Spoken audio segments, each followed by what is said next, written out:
anak-anak itu menariknya di Quran itu diberikan beberapa tahapan pendidikan, tapi seluruhnya itu mengerucut pada arahan untuk masuk ke dunia mereka gitu. Ya, contoh kalau ke anak kecil itu masih tahap-tahap awal itu banyak panggilan sayang. Makanya di Quran ada kalimat bunaya, bunaya gitu kan. Nah, itu kan panggilan sayang, tasgir untuk sayang, anakku sayang.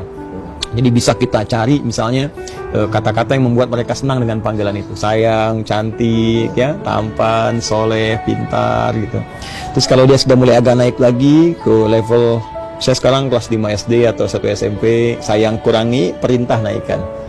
Nah, supaya nanti nggak larut dalam sifat manja. Nah, kemudian nanti kalau udah naik lagi ke 3 SMP, mau kelas 1 SMA, nah perintah kurangi, sayang kurangi, jadikan teman. Karena nalar mereka sudah berfungsi. Nah, jadi kalau tadi Ras kitanya misalnya, ini anak-anak level mana nih? Nah, kalau anak-anak level yang pertama, bawa yang sayang tadi, maka kita masuk ke dunia mereka. Kadang ya kita harus jadi seperti mereka, main dengan batas tertentu, ya. Jadi seperti anak-anak walaupun tidak kekanak-kanakan. Nah, contoh misalnya kita mau mengajarkan kisah-kisah, ya mereka senangnya kan ekspresi, ya. Kemudian motorik mereka kan senang dipacu, makanya mereka senang sesuatu yang menarik, gitu ya. Kita bisa bikin kayak lirik-lirik, gitu kan. Nah, dalam bentuk misalnya bisa dibuat lirik dengan nada tertentu, gitu kan. Terus kayak nyanyian yang mengarahkan pada informasi, nah itu senang mereka. Ya makanya mereka kan senang bunyi-bunyi. Ya karena itu kalau kita lihat ke narasi Al-Quran, yang berfungsi pertama, yang aktif luar biasa itu pendengaran di mereka. Jadi mereka tuh kalau semakin banyak dengar informasi, nah itu semakin banyak pengetahuan didapatkan. Makanya Al-Quran itu cepat dimasukkan dari kecil.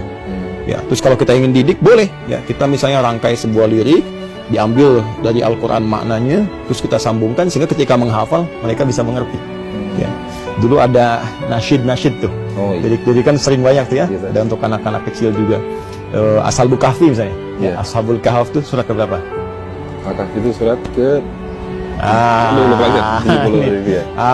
suka nulis surat tapi nggak tahu surat nih.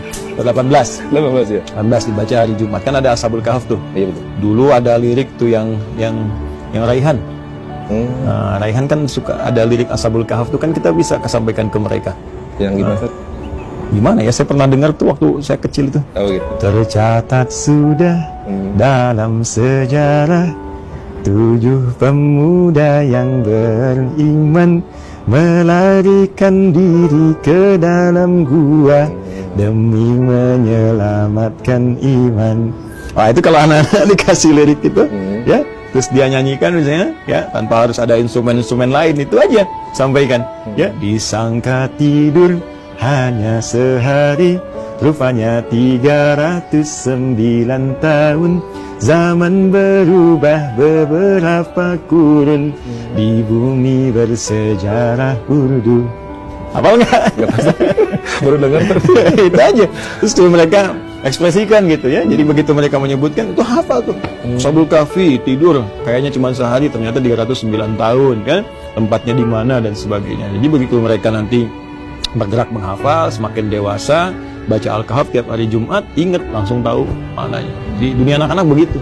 Ya, beda dengan orang dewasa dan sebagainya. Seperti itulah.